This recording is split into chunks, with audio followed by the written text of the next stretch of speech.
ലോകത്തിലെ ഏറ്റവും വലിയ ഷിപ്പിംഗ് കമ്പനിയായ MSCയുടെ 2 കപ്പലുകൾ വിഴിഞ്ഞത്തടുക്കാൻ പോകുന്നു. കൂറ്റൻ കണ്ടെയ്നർ ഷിപ്പായ MSC ഡെയിലിയും ഫീഡർഷിപ്പ് MSC ADUയും ആണ് ഈ ആഴ്ച വിഴിഞ്ഞത്ത് എത്തുക.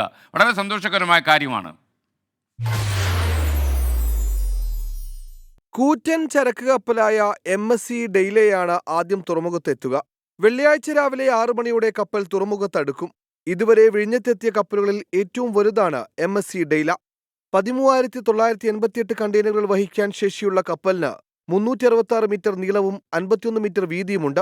വിഴിഞ്ഞം തുറമുഖത്ത് ആദ്യമായി എത്തിയ 9,000 കണ്ടെയ്നർ ശേഷിയുള്ള സാൻ ഫെർണാണ്ടോയ്ക്ക് 300 മീറ്റർ നീളവും 48 മീറ്റർ വീതിയുമാണ് ഉണ്ടായിരുന്നത്. MSC ഡെയിലയ്ക്ക് പിന്നാലെ കമ്പനിയുടെ തന്നെ ഫീഡർ കപ്പലും വിഴിഞ്ഞത്തെത്തും.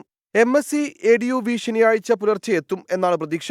കപ്പലിന് 294 മീറ്റർ നീളവും 32 മീറ്റർ വീതിയുമാണുള്ളത്. ട്രയൽ റണ്ണിന്റെ ഭാഗമായി ഇനിയും പടുകൂറ്റൻ കപ്പലുകൾ വിഴിഞ്ഞത്തെത്തും. വർഷാവസാനത്തോടെ തുറമുഖം കമ്മീഷൻ ചെയ്യാനുള്ള ഒരുക്കത്തിലാണ് സർക്കാർ.